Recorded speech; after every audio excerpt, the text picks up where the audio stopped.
Togo est fou. Le Togo à votre portée.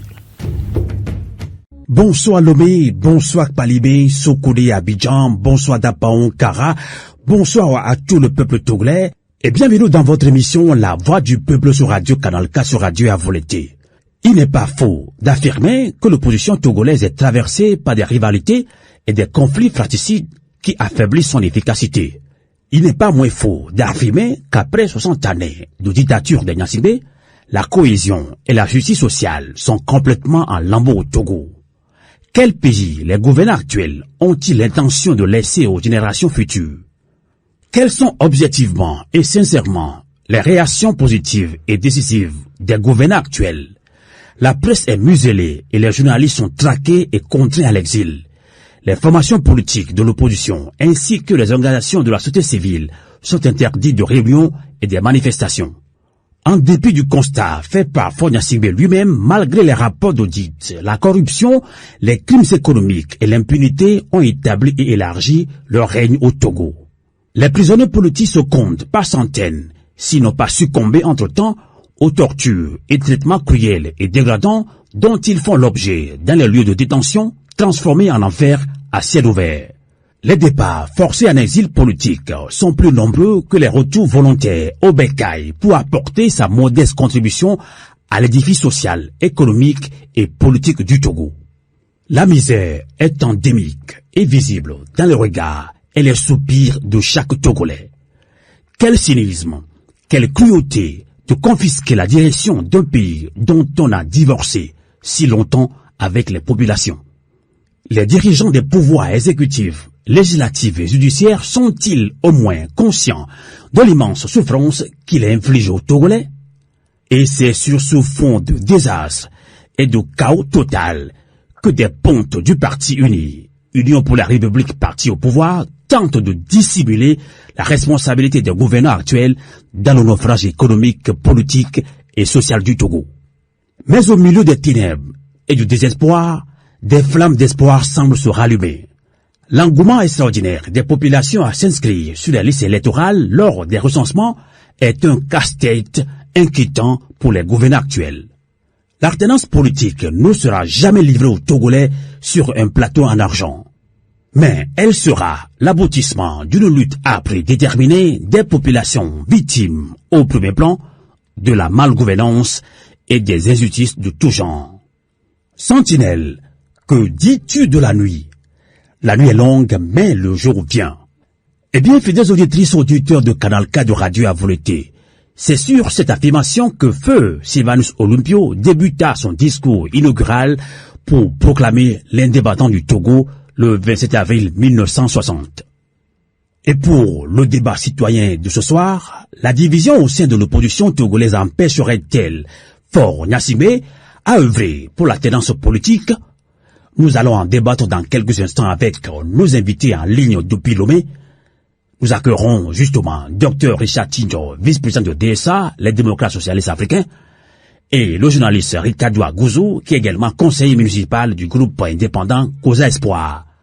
Nous marquons une pause et nous accueillons en ligne depuis Lomé nos invités. Merci de votre résistance sur Radio Canal K et sur Radio à volonté. Kokole Tetenta.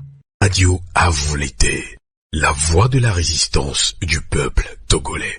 Eh bien, ça se passe sur le 3xwcanalk.ch, 3xradioavolonté.com. Et comme annoncé, nous accueillons en ligne depuis Lomé nos invités. D'abord, on accueille Dr Richard Tinjo. Bonsoir. Bonsoir Sylvain Amos. Bonsoir aux auditeurs et aux auditrices de la radio à volonté Canal K. Bonsoir également à mon frère et ami Ricardo et à tous les citoyens et citoyennes qui résident dans la diaspora. Également au Togo, puisque nous sommes également suivis au Togo. Alors, merci beaucoup, docteur Richard Tinjo. Vous êtes vice-président de DSA, les démocrates socialistes africains.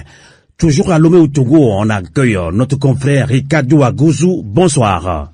Bonsoir Amos, bonsoir à tous les fidèles auditeurs qui nous écoutent sur Radio Canal K et à volonté. Bonsoir à tous les Togolais. Ricardo Agouzou est journaliste. Il est également conseiller municipal du groupe indépendant Causa Espoir, justement basé à Kara. Alors, avant de revenir sur le débat citoyen proprement dit et dans le thème, la division au sein de l'opposition togolaise empêcherait-elle Faure Gnassingbé à œuvrer pour l'alternance politique au Togo? Eh bien, on va également parler d'actualité de cette semaine, justement, Dr Richard Tinjo.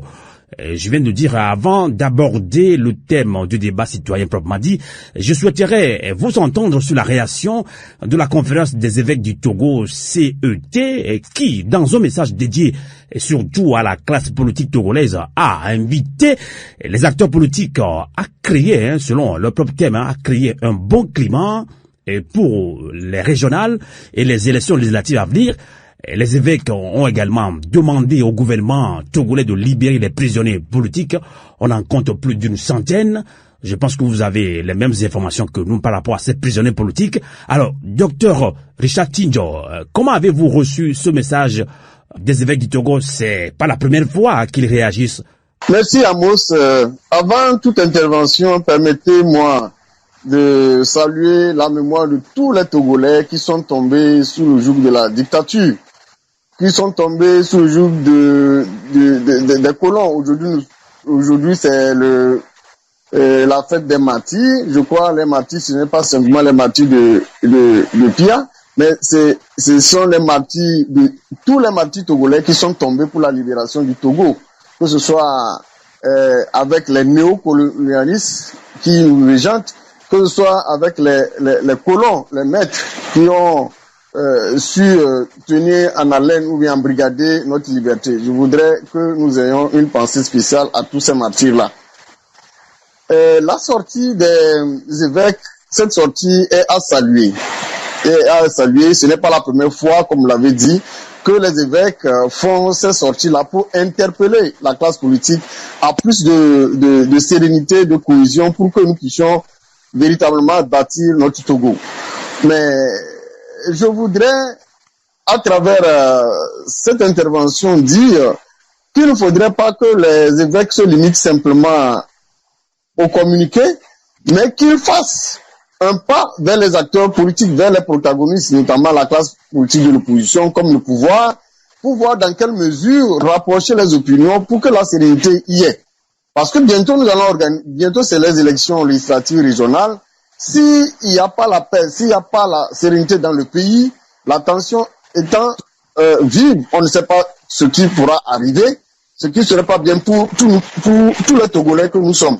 Il va falloir que les évêques fassent une démarche de façon concrète en rencontrant la classe politique, comme je l'ai dit, de l'opposition et du gouvernement, et qu'il y ait une assise rapide pour repenser à la manière dont ces élections-là doivent être organisées dans la transparence pour que la paix vienne après ces élections et que le meilleur soit à l'aise pour pouvoir diriger. Mais pour que cela aussi marche, il faudrait qu'il y ait de la bonne volonté de la part de ce régime. Il faudrait qu'ils aient la bonne volonté d'accepter qu'on puisse se mettre ensemble pour véritablement réfléchir sur la manière dont les élections doivent s'organiser de façon apaisée et que tout le monde puisse participer. On a vu déjà avec le processus du recensement électoral, les défaillances qu'on a constatées montrent à suffisance que s'il n'y a pas cette assise, on ne sait pas ce que demain pourra nous réserver.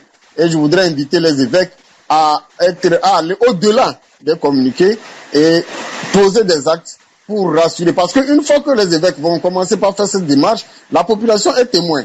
C'est la population maintenant qui va essayer de soutenir, essayer de mettre une certaine pression sur le gouvernement à accepter, à organiser ces élections-là de façon apaisée. Parce que nous avons toujours vu comment les élections ont été organisées dans ce pays et à la fin, nous voyons aussi ce qui se passe. Il ne faudrait pas que nous puissions prêter le flanc, surtout que actuellement nous sommes en train de nous battre tous contre le terrorisme. Il ne faudrait pas que nous prêtons le flanc à cela.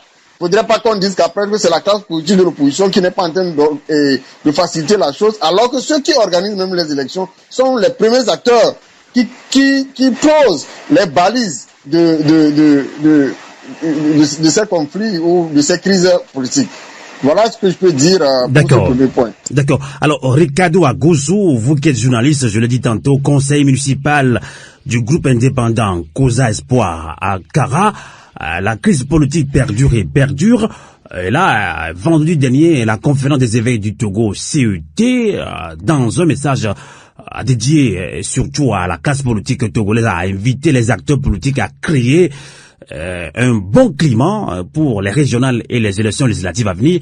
Vous avez écouté tout à l'heure Dr Richard Tinjo qui a salué ce message des évêques du Togo. Mais pour Dr Richard Tinjo, les évêques du Togo doivent faire mieux que ça, ou bien doivent encore agir concrètement en approchant les acteurs politiques, notamment de l'opposition du pouvoir. Alors, quelle est votre réaction, vous, en tant que journaliste ou citoyen, Ricardo Agouzou? Merci Amos pour la question. Je voudrais aussi saluer mon co-débatteur, Dr Tingo. Sur la question de la sortie des évêques au Togo, je pense d'abord qu'il faut saluer cette sortie. Saluer la sortie parce que, vous savez, ce n'est pas une sortie anodine. On peut le qualifier d'une communication politique. Quoique les évêques soient des acteurs apolitiques, mais ils sont des leaders d'opinion, ce qu'on peut appeler des prescripteurs. Ailleurs, on va les appeler les grands électeurs parce qu'ils peuvent orienter le choix des citoyens à la base. Alors, leur sortie, moi je l'analyse sous l'angle d'une vérité qu'on dévoile, mais avec beaucoup plus de diplomatie. Je vais m'interroger, voir si cette diplomatie, ça vaut encore la peine. C'est-à-dire aujourd'hui, la sortie des évêques prouve qu'il y a encore des détenus politiques au Togo parce que ils réclament la libération des détenus politiques. Ce que le pouvoir ne veut pas entendre de ses oreilles. Ça voudrait dire que les évêques ont pris une position et ont dit la vérité sur cette question. Alors, quand les évêques demandent une élection apaisée, c'est qu'il faut comprendre que le contexte dans lequel nous sommes est un contexte qu'il faut revoir, sinon les élections ne seront pas l'attente des acteurs. Dans les pays de grande démocratie, vous n'allez pas voir cette sortie des évêques ou cette demande ou cette prière. Ce qui voudrait dire que les évêques ont fait une analyse et constatent que le contexte actuel du Togo n'est pas un contexte où on peut aller à une élection sans régler un certain nombre de problèmes. Sinon, nous allons donc nous retrouver devant des conflits ou devant des persécutions que nous avons toujours vues lors des élections avant, pendant et après. Alors, c'est pourquoi je voudrais les féliciter pour cette sortie et j'ose croire que le pouvoir en face, qui est un régime aussi bien assis, a bien saisi le message politique qui a été envoyé. Sauf que lorsque Dr Tingo dit que le pouvoir doit avoir une bonne volonté, nous devons savoir que nous sommes dans un système politique qui est un système autocratique, c'est-à-dire un système dans lequel on reconnaît le désaccord, on reconnaît les contestations, les frustrations, mais on fait tout pour les étouffer sur la place publique. C'est pourquoi parfois on interdit les manifestations. Et dans un tel régime, il ne faut pas attendre une volonté politique. C'est en cela que je vais revenir sur la diplomatie que jouent les évêques depuis pendant longtemps. Il ne sert à rien devant un système autocratique de jouer encore à la diplomatie. Parce que nous sommes face à une injustice, il faut la dénoncer, prendre position. Dans une injustice, on ne peut pas être neutre. Alors les évêques, comme Dr Tingo l'a dit, doivent aller au-delà des communiqués, rencontrer les acteurs, parce que lorsque un État brûle, mais c'est les religieux qui se lèvent pour apporter leur l'eau au moulin. Et donc, il faut anticiper, il ne faut pas attendre qu'on aille aux élections et après, on commence par traquer des Togolais, on commence par poursuivre les Togolais et les amener en exil, anticiper en allant vers les acteurs, échanger avec eux, pas initier des actions publiques. On vu dans le passé ne puisse plus se retrouver. Nous avons vu au Congo le rôle qu'a joué les acteurs de l'Église catholique, les évêques. Nous avons vu tout ce qu'ils ont fait, même si l'alternance a été décriée de toutes les façons, ça a rapproché les gens et il y a eu l'alternance en RDC. C'est cet appel que moi je vais lancer aux évêques de sortir un peu de cette diplomatie parce que nous sommes face à un système qui ne comprend pas la diplomatie. Il faut clairement régler le jeu à la base pour permettre à chacun de se retrouver. D'accord. Alors, je vous donne la parole, docteur Richard Tidjo. Avant que vous ne réagissiez, par rapport à ce que vient de dire le journaliste Ricardo Agozo depuis Lomé au Togo. Alors, docteur Richard Tidjo, Ricardo Agozo parle de diplomatie, mais nous, on est un peu mal à l'aise. Moi, personnellement, quand on parle, c'est du français, les évêques du Togo on demande aux acteurs politiques et l'opposition et le pouvoir à créer un bon climat pour les régionales et les élections législatives à venir. Alors, qui va créer ce bon climat, qui le pouvoir? Est-ce que c'est le pouvoir? Est-ce que c'est l'opposition? Docteur Richard Tidjo, c'est un peu flou, Pour Ricardo Agozo, c'est de la diplomatie. Qui va créer un bon climat au Togo? Pour créer le bon climat, comme je l'ai dit, cela doit venir forcément de ce pouvoir-là, de ce régime. C'est à eux de créer le climat. Je vais donner quelques exemples pour illustrer ce dont je parle en parlant de bonne volonté. Regardez les questions de manifestation. Lorsque les partis d'opposition veulent organiser leur activité sur le terrain, souvent ces activités font face à un refus catégorique de la part de certains préfets, de certains chefs cantons, ainsi de suite. La dernière fois, nous avons vu la délégation de la DMK qui devait aller dans Pelé, malgré les formalités administratives, pour pouvoir tenir leur meeting là-bas. Ça a été un refus catégorique. Nous avons vu Togo Debout, il y a de cela quelques mois, vouloir tenir son meeting pour un peu dénoncer comment l'affaire de Covid-Gate a été gérée. Malgré les démarches administratives, ils ont toujours trouvé des moyens pour interdire les manifestations. Et également pour le grand mouvement citoyen de Maître Dodiapé, bon, c'est pas son, c'est son initiative, mais je pense que c'est pour tout le monde. Voilà, l'initiative que Maître Pévon du parti FDR a lancée aussi a été refusée. Pas plus que moi-même, la dernière fois, j'étais à l'intérieur du pays, chez moi à Dankwen, ce n'était même pas dans le cadre politique. C'était dans le cadre des activités culturelles parce que bientôt il y aura la fête des imams chez nous. Et j'ai tenu à informer le doyen de la famille et le chef canton qui est de la même famille. Nous sommes de la même famille. Lui disant que bon, bientôt il y aura la fête des ignames, il faut encore des activités culturelles comme je l'avais fait de par le passé, et les jeunes sont en train de solliciter. Je voudrais rencontrer quelques cadres, quelques jeunes pour pouvoir leur donner encore mon point de vue sur la manière dont nous comptons organiser la chose, et pour que ce soit bien, parce que vous savez que c'est en période de vacances, il faut promouvoir les activités culturelles, faire en sorte que les enfants se sentent à l'aise chez eux. Mais vous ne pouvez pas croire que malgré que j'ai informé le chef canton pour qu'il sache que nous voulons faire une activité au niveau du canton, il a appelé le préfet qui a demandé que j'arrête automatiquement, que je ne peux pas tenir une telle activité, que je suis en train d'empêcher le déroulement du recensement.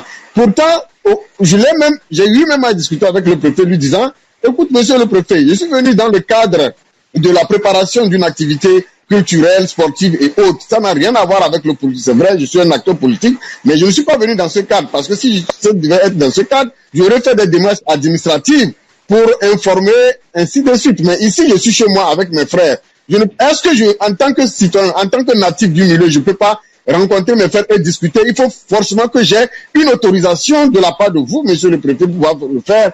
En plus de ça, je suis un élu, je suis un conseiller. Là, j'ai eu même à informer le maire par téléphone, lui disant que bientôt je suis en train d'arriver pour faire le recensement. Je vais profiter même, demander à la population, à ceux qui sont là, qui n'ont pas leur carte d'aller, parce que la carte d'électeur aujourd'hui a plus de valeur que la carte d'identité. Et c'est la même activité que eux, s'ils sont en train de mener. Il m'a dit oui, ça c'est une bonne chose. Là, mais eux, ils sont en train de faire la même chose. Bien avant cela, même les militants du Parti Uni là-bas ont circulé, ont regroupé des gens, ont discuté pour leur mobiliser afin qu'ils aillent se faire recenser. Même moi, je n'ai pas compris pourquoi, à mon niveau, on devait m'interdire de faire cette activité.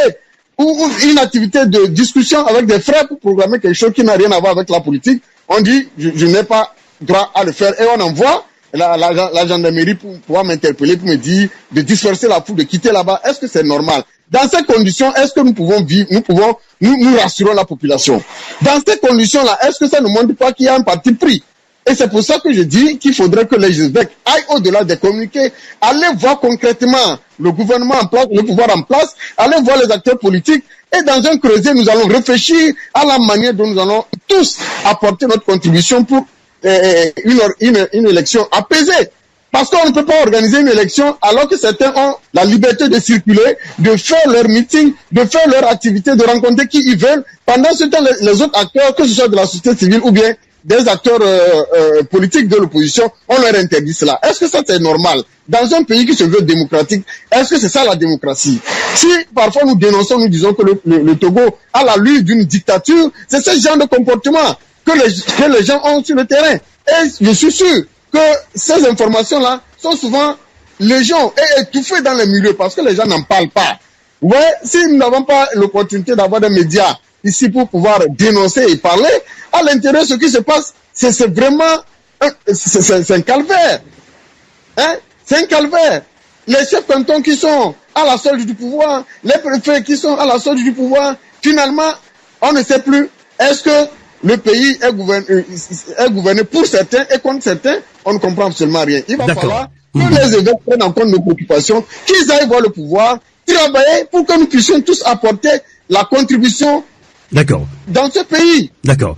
On va, Ricardo Agozo, je ne sais pas si vous avez une dernière réaction par rapport à cette dernière sortie des évêques du Togo. Sinon, on va maintenant entamer le débat proprement dit. Ricardo Agozo. Non, je n'ai pas trop de choses à dire parce que nous avons déjà dit ce que les évêques doivent faire.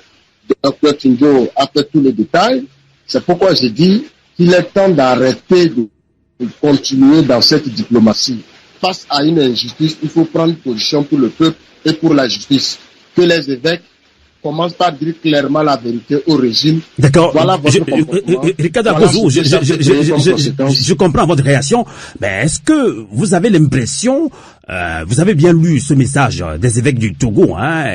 Oui, on dit, ils veulent que les acteurs politiques créent un bon climat pour les régionales et les élections législatives à venir. Est-ce que, en lisant ce message, est-ce que vous avez l'impression que les évêques du Togo ont mis dos à dos et l'opposition le pouvoir? Oui, mais bien sûr, quand on parle des acteurs politiques, on parle de qui? C'est ce que le docteur a posé comme question. Qui doit créer de bonnes conditions pour une élection apaisée? C'est les gouvernants.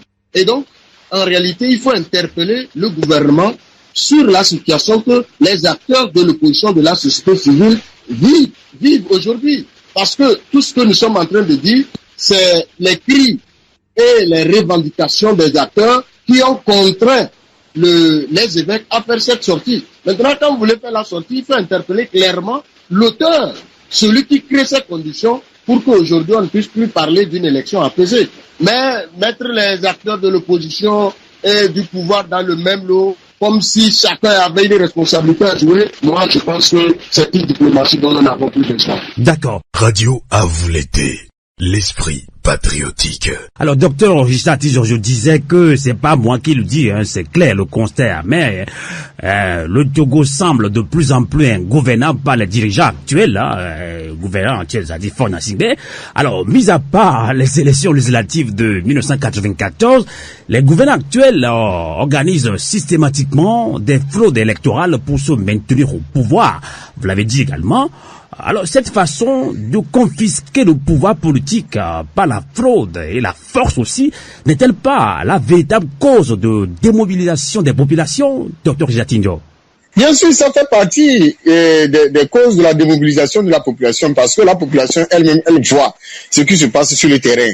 Et à chaque fois, quand elle fait l'effort, elle constate que ces efforts-là sont annulés. Ces efforts-là sont annulés par le régime en place qui utilise, comme je l'ai dit, en tout temps, certains acteurs de l'État, de la chefferie traditionnelle et ainsi de suite pour empêcher. Vous voyez un peu. Donc ça fait qu'à un moment donné, les gens sont démobilisés. Au-delà de cela, vous allez voir le fait qu'ils utilisent la prison, ils utilisent la terreur, les menaces et tout Tout ça là, ça démobilise. J'ai donné l'exemple la dernière fois où je disais que j'étais à Dangpen et le préfet a demandé qu'on nous disperse. Et il a envoyé les gendarmes là-bas qui sont venus armés comme si j'étais un voleur ou un brigand. Tout ça là, ça terrorise la population. Ça terrorise. Quand les gens vont voir leur leader qui on vient le renvoyer là-bas avec les armes et consorts, est-ce que les gens auront encore le courage? Donc ils utilisent parfois la terreur. Moi, je ne suis pas en train d'accuser l'armée. L'armée doit faire son travail. Elle est au service des gouvernants. Elle est au service du peuple. Donc, si on lui dit d'aller faire ceci, elle fera. Mais c'est celui qui donne les ordres là qui doit repenser à la cohésion, qui doit penser à demain. Parce qu'aujourd'hui, vous avez le pouvoir. Demain, quand vous n'aurez pas le pouvoir, qu'est-ce que vous allez devenir? Qu'est-ce que vous allez devenir? L'alternance dont nous parlons aujourd'hui, ce n'est pas l'opposition. L'alternance doit venir de ce régime-là. C'est ce régime-là qui doit accepter qu'on organise. C'est pourquoi moi j'aurais aimé, même s'ils savent qu'ils sont très forts, qu'ils n'ont pas peur de perdre ces élections, qu'ils organisent les élections de façon transparente. Au lieu même de rester dans les bureaux de vote pour pouvoir faire les élections, faisons les élections à ciel ouvert. À ciel ouvert, quand vous venez, vous prenez vos bulletins, on vous met à l'écart et vous allez voter, il n'y aura pas d'isoloir. Et on va voir est-ce que les gens vont encore utiliser les bulletins pré-votés pour venir bourrer. Ils n'ont qu'à signer, ils n'ont qu'à accepter qu'on signe les bulletins de vote. Les membres des bureaux de vote là, ils n'ont qu'à tous signer. C'est pas des questions d'empreinte digitale, non. Que les gens signent. L'hologramme qu'ils mettent là, ça ne sert absolument à rien. Que les membres des bureaux de vote signent avant de remettre les bulletins. Et vous verrez qu'à la fin, qu'ils auront du mal à utiliser les bulletins pré-votés. Parce que avec ces signatures, ça peut être très difficile que vous puissiez imiter la signature de tout le monde. Ou bien vous allez voler le bulletin. Ouais, un peu. Donc, ils savent très bien que s'ils organisent les élections de façon transparente, l'opposition va gagner. Et que la population soutient l'opposition. Tout ce bruit ou tout ce que la population endure, est-ce que vous pensez que la population est pour le régime? Non. Ce n'est que quelques individus qui courent après quelques billets de banque ou qui courent après quelques marchés ou qui courent après des emplois ou des promotions qui jouent ce sale jeu-là. Mais dans leur coin, ils sont les premiers à se plaindre. Ah, ça ne va pas, ça ne va pas. Pourtant, vous êtes les acteurs clés qui encouragent ce régime-là à torturer le peuple. Ce n'est pas normal. Moi, j'estime que si nous voulons que le pays avance, il faudrait que le régime déverrouille, comme mon cher frère ami Ricardo l'a dit, il faudrait que le régime-là déverrouille le système. Si réellement ils savent qu'ils veulent organiser l'alternance, rien ne prouve. Comme il a dit, rien ne prouve qu'en 2025 ou 2030, ils ne vont pas présenter le même candidat. Moi, j'aurais aimé que le président de la République facilite l'alternance. Qui dise aujourd'hui, j'ai fait plusieurs mandats, je vais organiser les élections de façon transparente. Si l'opposition gagne, elle vient. Si c'est le parti au pouvoir qui vient, il reste. Et pour qu'il puisse sortir la tête haute. Sinon, tout ce que nous sommes en train de faire, nous n'allons pas nous décourager. On va toujours continuer par mener la lutte comme on peut. Avec les moyens dont nous disposons. Tout à fait. Alors, Ricardo Agouzou, justement, cette division qui, justement, inquiéterait le ministre Unir, Foli Bazi Katari, a fait l'objet de débats également à Lomé, commenté également par nos confrères journalistes. Je me rappelle, cette semaine, j'ai lu à la une d'un journal, justement, le journal Le Correcteur, qui disait la paille et la poutre de Foli Bazi Katari, justement, qui a aussi division au sein d'Unir. Alors, Ricardo Agouzou, vous êtes aussi journaliste, que vous inspire alors l'exclusion de Madame Nyakader, ex-ministre de la Défense du mouvement, justement, Jeunesse sans frontières pour le développement du Togo, JSFDT, Ricardo Agouzou? Oui, Amos, avant de répondre à votre question, je voudrais juste vous permettre que je revienne sur la question des militaires, parce que docteur a fait une analyse, il disait que c'est celui qui donne des ordres. Parce que, bon, on ne peut pas les accuser, les militaires. Mais je voudrais citer ici l'article 21 de la Constitution. Le dernier alinéa, c'est-à-dire l'alinéa 3 dit « Tout individu, tout agent de l'État est délié du devoir d'obéissance lorsque l'ordre reçu constitue une atteinte grave, manifeste au respect des droits de l'homme et des libertés publiques. » C'est clair que quand vous recevez des ordres pour aller réprimer, le bon sens voudrait que vous respectez la loi fondamentale qui nous régit, qui est la Constitution, et de ne pas se soumettre à des ordres toujours pour aller réprimer les manifestants. C'est ce que je voulais dire. Quand il disait également que si le pouvoir veut qu'il ouvre le jeu, la transparence, pour voir si réellement le peuple ne va pas aller choisir l'opposition. Mais dans ce contexte même où on organise des élections avec la fraude, le pouvoir ne gagne pas les élections. Je prends pour l'élection 2020 où en 24 heures, on donne les résultats. Amos, aucun État ne peut le faire. Nous savons comment on centralise les résultats. Ne serait-ce que ça pour démontrer qu'en réalité, le jeu que les gens font, quelles que soient les fraudes, l'opposition arrive à s'en sortir parfois. Alors, je reviens sur votre question. La brouille entre Nyakadé aujourd'hui et le régime, sinon le parti uni, m'étonne moi.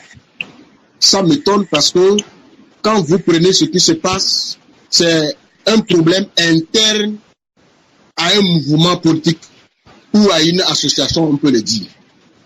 C'est vrai que le mouvement créé par Nyakadé, il faut bien le préciser, parce que nous sommes allés aux informations, est un mouvement politique pour soutenir le parti uni. Mais ce mouvement n'est pas comme ça, ex nihilo. Il est fondé sur des textes que nous appelons des statuts. Et lorsque vous prenez les statuts, moi j'ai lu les statuts de ce mouvement, vous allez comprendre qu'il y a une disposition, l'article 34 dit que les dispositions des présents statuts ne peuvent être modifiées qu'en assemblée générale. Ça veut dire qu'il est possible de modifier les statuts de ce mouvement. On n'a pas dit que lorsqu'un mouvement est créé ou une association est créée, son but et ses objectifs sont figés. Il n'y en a pas. Même quand vous prenez le canevas de création des associations, vous voyez ça clair. Et donc, aujourd'hui, vous avez vu le message que Mme Nyakadé a sorti sur les réseaux sociaux. Elle dit clairement qu'elle veut transformer son mouvement politique en un mouvement social. Et également, lorsque vous prenez la disposition des statuts de ce mouvement, l'article 6 dit que le mouvement intervient dans 3 domaines. Le domaine politique, social et économique. Ça veut dire que cette dame n'invente rien. Elle voudrait ramener le mouvement sur le plan social, tout en reconnaissant que les autres domaines existaient. Alors, qu'on nous dise aujourd'hui que c'est parce que un membre fondateur d'un mouvement émet des idées pour transformer le but ou les objectifs du mouvement, il faut donc l'exclure. Ça pose déjà un problème sur le fonctionnement de ce mouvement. Et la dame dit clairement dans son message qu'elle a posté sur les réseaux sociaux que c'est le secrétaire exécutif du NIR qui a menacé des membres lorsqu'elle a commencé par faire des concertations. Parce qu'il faut reconnaître que c'est l'Assemblée générale qui est habilitée à se prononcer sur la mutation d'un mouvement ou bien le changement des buts et des objectifs. Et donc, il faut un débat en interne. Quand elle a posé le débat en interne, c'est le secrétaire exécutif de UNIR qui a commencé par menacer ses membres et elle a déjà prévenu l'opinion que l'objectif était de l'exclure.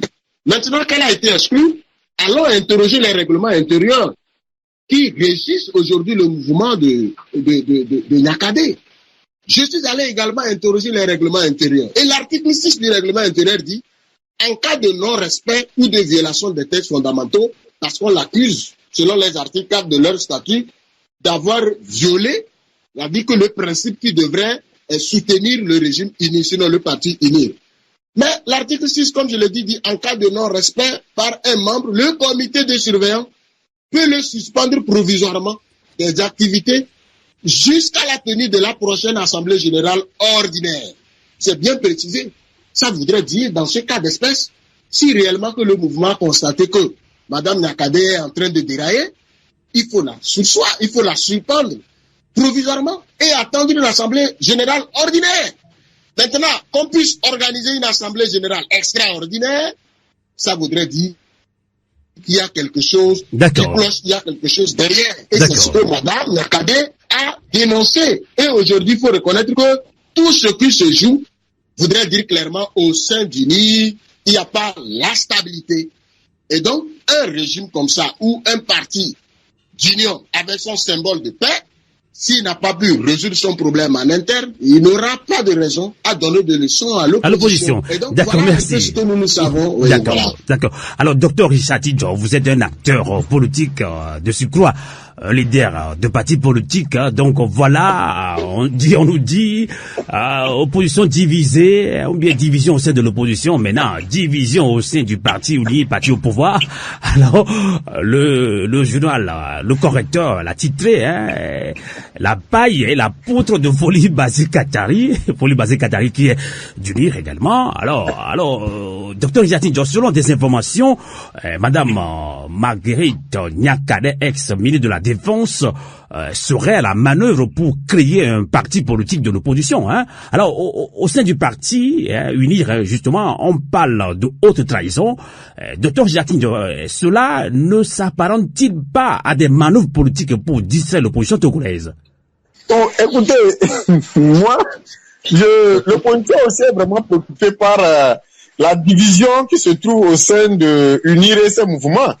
C'est inquiétant. Vous êtes vraiment inquiétant. Vous parlez je ne pense pas que vous allez parler au nom de toute l'opposition, mais vous, en tant que leader politique, ça vous préoccupe. Nous sommes également inquiets. Ah bon? Au même titre que la manière, au même titre que le ministre. C'est-à-dire, pourquoi vous vous inquiétez alors? Un instant. Pourquoi un parti dit unir? Unir, le symbole même unir veut dire quoi? L'union. Comment se fait-il qu'un parti qui prône l'union est si divisé? Il n'arrive pas à s'entendre. Pourtant, ils prônent l'union. Vous voyez que c'est inquiétant. Ça veut dire que si eux-mêmes, ils n'arrivent pas à s'entendre, ils n'arrivent pas à vraiment mettre en place ce qu'ils disent ou bien l'idéologie qu'ils prônent, imaginez, pourquoi ils devraient s'inquiéter par rapport à ce qui se passe au niveau de l'opposition? Vous voyez un peu? Ce qui se passe au niveau du NIR, avec l'exclusion de Madame Nyakade, moi, je suis plus inquiet par rapport à sa situation et le service qu'elle a rendu à la nation. Elle était ministre des Armées. La même situation qui arrive à cette dame-là, c'est presque la même situation qui est arrivée au ministre Bojona, qui était aussi de Union et qui était aussi de UNIR. Voilà la division en leur sein. Quand Bojona a quitté UNIR, a tenté de mettre en place un mouvement pour pouvoir aller aux élections locales, n'est-ce pas qu'ils ont trouvé des moyens pour l'empêcher d'aller à ces élections, si j'ai bonne mémoire? Ils l'ont empêché. C'est la même chose qu'ils ont fait à la dame. Est-ce que la dame n'est pas libre d'aller créer son parti politique? Si aujourd'hui elle trouve qu'au sein de l'Union, au sein de UNIR, ça ne va pas parce qu'il y a la division et qu'elle veut se mettre en retrait pour créer son parti politique, la loi l'autorise, elle a son plein droit de créer son parti politique. Que ce soit un parti politique d'opposition ou un parti politique, l'essentiel, qu'on l'autorise aussi à créer ce parti. Pourquoi cela doit les inquiéter? Ils ont peur de quoi? Ils doivent avoir peur de quoi? La dame est libre. Et la dame, ce qui est en train de l'arriver, il va falloir qu'elle fasse peut-être attention parce que ils sont tellement capables de lui porter un habit et finira soit par l'exil ou soit par la prison.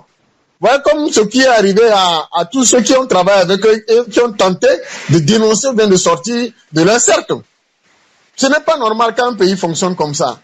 Lorsque nous parlons de la démocratie, il faut véritablement que ce ne soit pas un mot, mais que ce soit vraiment des actes. D'accord. Mais le régime là nous prouve à suffisance qu'ils ne sont pas là pour aider la population à s'épanouir, pour aider les organisations à s'épanouir. D'accord. Radio à vous l'été, la voix de la résistance du peuple togolais. On va conclure ce débat d'abord avec docteur Ricardo Agouzou en ligne depuis Lomé. Vous savez, Ricardo Agouzou, que les élections législatives et régionales sont annoncées cette semaine cette année 2023, j'allais dire. Nous sommes déjà à la fin du mois de juin pratiquement, mais la CENI est toujours incapable de communiquer sur le calendrier électoral au peuple togolais. Alors, comment, dans ces conditions, Ricardo Agouzou, le parti uni, parti au pouvoir, peut-il reprocher à l'opposition, disons la vraie opposition, de ne pas s'organiser pour aller à la conquête et l'exercice du pouvoir politique? Alors, Ricardo Agouzou, que direz-vous pour conclure ce débat citoyen? Oui, et quand vous voyez un parti bien structuré, comme ils savent s'appeler le Grand Parti Uni, qui a un problème en interne qu'il ne peut pas résoudre et qui se fait entendre à travers la presse et les réseaux sociaux, bien, vous comprendrez que ce n'est plus la peine de parler de la division de l'opposition. et c'est là où je rejoins mon co-débatteur, nous sommes tous inquiets de ce qui arrive. Mais là, il faut dire clairement que trop de morts, trop d'exilés politiques dans le jeu politique au Togo. Il faut qu'on arrête ça. Il faut que le parti qui s'est déclaré parti de paix arrête ça. Parce que, Dr Tindio l'a dit, on sait où est-ce que cette dame, ça peut l'amener. On a fait partir beaucoup. D'autres sont contraints au silence. Mais ce n'est pas comme ça qu'on fait le jeu démocratique. Si tel est qu'on veut imiter les grandes démocraties, il faut mettre l'eau dans son vin pour éviter de traquer des gens pour juste leur opinion. Parce que je veux créer un parti politique et donc on doit marceler, on doit faire tout pour me faire taire. C'est maintenant que nous comprenons pourquoi elle a été limogée sans motif de son poste de ministre des armées. Et aujourd'hui, son propre mouvement, elle a été éjectée. Donc vous comprenez un peu cette situation. Moi, je dis clairement que la charte des partis politiques dit qu'il suffit d'avoir 25 ans. Il suffit de réunir les choses que vous avez. Quand vous avez la volonté de créer votre parti politique, vous le faites. Rien n'autorise le parti unir à empêcher Nakadé, si elle veut, c'est son ambition, d'apporter quelque chose sur le terrain politique. Elle peut créer son parti. Alors, maintenant, revenons à votre question pour dire que les élections, moi j'avais déjà évoqué ce problème il y a de cela 3 mois. Normalement, les acteurs politiques devaient connaître ne serait-ce que le chronogramme. Ils n'ont pas le chronogramme et donc on les tire comme des bêtes et puis bon, à tout moment on sort un petit calendrier, son agenda qui est caché. Mais ce n'est pas comme ça, il faut respecter les acteurs. Ils ont un cadre. Après le cadre où ils se sont retrouvés pour aplanir les divergences, les problèmes, aujourd'hui il y a le CPC qui discute des problèmes et de la tenue des élections. Et il faut connaître le chronogramme. Et ce qui est pire, on parle des élections régionales dans une année. Mais nous sommes à 6 mois de la fin de l'année. Nous sommes en juin, il reste que 6 mois. Et on ne connaît même pas. On ne sait même pas si ces élections régionales seront couplées ou non, comment elles seront organisées, quels sont les contours de cette élection. Mais UNIR le sait très bien. Et je l'ai dit, ils se préparent. Dès qu'ils seront prêts, ils vont lancer la machine. Et l'opposition va courir derrière. Et bonjour les dégâts, c'est ce qu'ils attendent. Mais la CENI, organe chargé d'organiser les élections, elle aussi, mais c'est ça, elle se soumet à l'autorité du pouvoir. Parce qu'aujourd'hui, il revient à la CENI de faire une proposition de date pour que le pouvoir puisse le rendre public. Mais dans ce jeu, on a fini le recensement. On va encore nous dire qu'il faut sortir les doublons, il faut faire ci, il faut faire ça. Même si on connaît le calendrier républicain qui dit qu'au plus en novembre ou décembre on doit organiser les législatives, il faut situer les acteurs politiques. Parce que c'est le chronogramme qui permet à chacun de savoir le peu de moyens qu'il a, comment s'organiser et comment faire les choses. Donc pour moi, cette élection n'est pas déjà libre, elle est à vase clos pour certains qui doivent connaître l'enjeu, le comment, le contour, et dès qu'on finira, on va imposer ça aux acteurs. C'est une injustice dans cette préparation. En tout cas, merci beaucoup. Ricardo Agozo, je rappelle que vous êtes journaliste et conseiller municipal, groupe indépendant Causa Espoir basé à Kara, au fin fond du Togo, au nord du Togo. Ricardo Agozo, merci beaucoup. À très bientôt pour d'autres débats citoyens. Merci à tous les fidèles auditeurs de Radio Canal K et à vous et à tous les Togolais. Merci infiniment, Ricardo Agozo. On va conclure ce débat citoyen également avec Dr Richard Tindio. Vous savez très bien que les organisations de la société civile sont interdites de réunions et de manifestations. Les partis politiques ne peuvent pas se réunir non plus sans s'obtenir l'autorisation du ministère de l'Intérieur, alors que nous sommes dans un régime de déclaration et non de l'autorisation. Alors, Dr Richard Tindio, pensez-vous que Fonya Singbe et le parti uni, le parti au pouvoir, font tout pour empêcher l'organisation des élections apaisées, transparentes, équitable au Togo? En début d'émission, on a parlé également du message des évêques du Togo qui demande aux acteurs politiques de faire tout et tout pour créer un bon climat pour les élections régionales et législatives. Que direz-vous, Dr. Chatincho, pour conclure ce débat citoyen?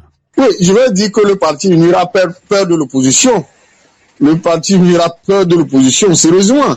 C'est pour ça qu'ils font tout pour empêcher les partis politiques, la société civile, d'utiliser leur droit de liberté. Vous voyez, la liberté d'expression n'existe pas. Ils utilisent l'appareil de l'État, les préfets, les chefs cantons pour empêcher. Vous voyez, vous pouvez même déposer une note au niveau du ministère de l'administration territoriale pour informer, puisque nous sommes dans un régime d'information, pas d'autorisation, comme ils ont toujours l'habitude de faire croire. C'est un régime d'information, mais pour eux, c'est comme si nous étions dans un régime d'autorisation. Parce que quand un préfet va t'interpeller, il va te dire, vous n'êtes pas autorisé à le faire. Mais il ne dira pas que je n'ai pas reçu l'information. Parfois, vous êtes déposé la note au niveau du ministère de l'administration territoriale, qui est censé véhiculer la note au niveau des préfets pour que les préfets prennent les dispositions au niveau des chefs cantons et autres. Parfois, ils font sciemment. Ils vont te dire qu'ils n'ont pas reçu de note. Malgré que vous envoyez peut-être votre organe, peut-être certaines personnes les rencontrent au niveau des préfectures pour leur dire voilà la note, voilà ce qui a été fait. Ils font toujours la sourde oreille parce qu'ils veulent toujours empêcher tout mouvement des partis politiques ou des organisations de la société civile. Ce qui n'est pas normal, ça prouve à suffisance leur degré de peur de l'opposition. La CENI qui organise ces élections-là, la CENI qui est dite une commission indépendante, n'est pas en train de jouer son rôle. Parce que je prends l'exemple du calendrier électoral. Les dates des élections, le calendrier électoral, nous ne connaissons pas ce calendrier-là. La date du recensement, vous avez vu comment ça s'est passé. La communication n'y est pas. Mais si vous comparez un peu la communication que le pouvoir avait fait en 2018, quand l'opposition n'était pas allée aux élections, ils avaient sérieusement communiqué. Ils avaient matraqué les gens à aller se faire recenser pour avoir des cartes d'électeurs parce que eux, ils allaient aller à ces élections-là seuls. Maintenant qu'ils ont vu que l'opposition ira à ces élections, la communication n'y est pas, ils ne font pas suffisamment la communication, ils ne donnent pas le calendrier, mais comme mon frère Ricardo l'a dit, eux, les militants d'UNI, les sympathisants d'UNI, ont le calendrier. Quand vous allez au nord, actuellement, ils sont plein de cadres d'UNI sont là à circuler pour faire leur pré-campagne. Parfois même avec les véhicules de l'État, sans être inquiétés. Est-ce que c'est normal, on peut vivre dans un pays comme ça? Est-ce que réellement, si nous voulons construire un pays épanoui, nous devons nous comporter ainsi? Vous voyez que quelque part, il y a de la tricherie. C'est parce que le régime la craint qu'il est en train de jouer à ce jeu-là, ce qui n'est pas normal. Vous voyez, je vais aussi demander à nos évêques de prendre en compte cette préoccupation-là, au-delà de la libération des prisonniers politiques, des exilés politiques, et la question des journalistes, qui aujourd'hui, les journalistes ont du mal à s'exprimer. Beaucoup sont partis en exil. Certains médias sont en train d'être sanctionnés. Est-ce que dans ces conditions-là, nous pensons véritablement un Togo lors de l'humanité? Non. Il va falloir que les évêques prennent leur bâton de pèlerin, aillent voir ce pouvoir-là en place, leur dire que tout ce que nous suivons sur les médias, à travers les radios et consorts, la majorité rejette la responsabilité sur ce pouvoir. Prenez sur vous la responsabilité d'ouvrir le système, de déverrouiller le système pour que les Togolais soient épanouis. Beaucoup de nos frères sont dans la diaspora, mais ils ont peur de revenir au pays. Parce qu'ils se disent, quand ils sont là-bas, moins de fois dans ce pays seront traqués. Nous-mêmes qui sommes dans ce pays-là, je vous dis que c'est seul Dieu qui nous protège. C'est seul Dieu qui nous protège. On ne peut pas vivre dans un pays comme si on était des étrangers. C'est pas normal. Il va falloir que ce régime-là revoie la copie.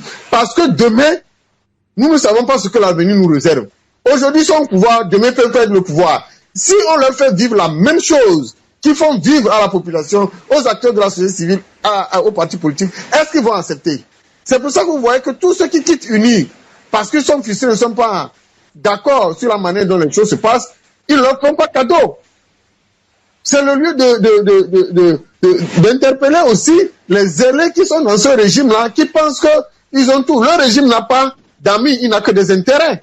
Aujourd'hui, vous le servez parce que ça l'arrange, il vous applaudit, mais demain, quand il constate que vous n'êtes plus utile, il va se retrouver contre vous, et c'est là que vous allez commencer par regretter, voilà le régime, ils ne sont pas bons, ils sont comme ça, et vous pourrez revenir dans l'opposition, demandant ce que l'opposition se lève contre ce régime. Pourtant, vous étiez là-bas, vous torturiez les gens. Il va falloir que les gens réfléchissent. Vous voyez au niveau de l'armée ce qui se passe. Les responsables d'armée les organisations de la société ont dénoncé la manière dont ils ont posé des actes inhumains. Ils se trouvent où aujourd'hui? Le pouvoir, ça tourne. Le pouvoir, c'est comme la roue. Il va falloir que nous ne perdions pas de vue que nous sommes tous des Togolais et que ce territoire-là nous appartient. Merci. Nous devons tout faire pour préserver ce Togo-là. Plus le Togo est dans la sérénité, plus le développement va s'incruster. Mais si nous continuons pas à considérer le Togo comme une propriété privée et que certains ont droit, d'autres n'ont pas droit, c'est que nous sommes en train de contribuer à détruire ce pays-là. Et demain, l'avenir va nous rattraper. En tout cas, merci beaucoup, Dr Richard Tinjo. Je rappelle que vous êtes vice-président de DSA, les démocrates socialistes africains. Vous êtes vice-président donc de ce parti politique. Merci beaucoup, Dr Richard Tinjo et le journaliste Ricardo Agouzou de nous avoir accompagnés dans ce débat citoyen en ligne depuis Lomé. Merci également à vous, auditrices, auditeurs de Radio Canal K et de Radio à volonté. Merci de nous avoir également suivis dans ce débat citoyen. Nous vous donnons rendez-vous très prochainement pour d'autres débats citoyens, mais avant de prendre congé de vous, nous on le répète tout le temps, c'est devenu une récitation, mais nous devons bien écouter les mots qui sortent de ce message fort de feu Thomas Sankara qui nous disait: l'esclave qui n'est pas capable d'assumer sa révolte ne mérite pas que l'on s'apitoie sur son sort. Je répète, l'esclave qui n'est pas capable d'assumer sa révolte ne mérite pas que l'on s'apitoie sur son sort. Il a renchéri en disant: cet esclave répondra seul de son malheur s'il se fait des illusions sur la condescendance d'un maître suspect qui prétend l'affranchir. Novio a volété. Kokole, Tetinta, bonsoir. Radio à vous l'été, l'esprit patriotique.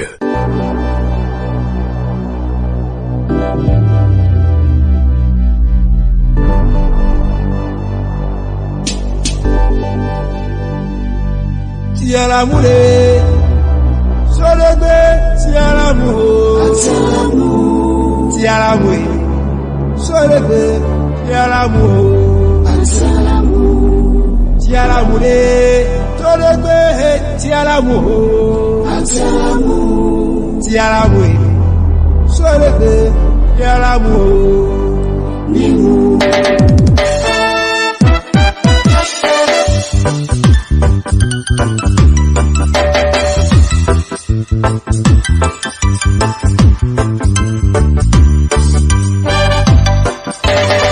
Tialamune, Sorede, Tialamune, Tialamune, Sorede, Tialamune, Tialamune, Sorede, Tialamune,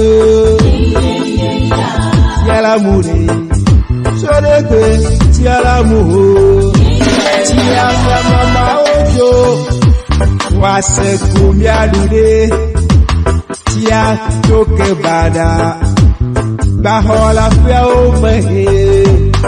Tia bia tokia ojo, wazubo koluna mihe. Tia toke bada, bahola fia omehe. Toke bada tia ha toke bada o. Toke bada Atia ha toke baraye, atia ha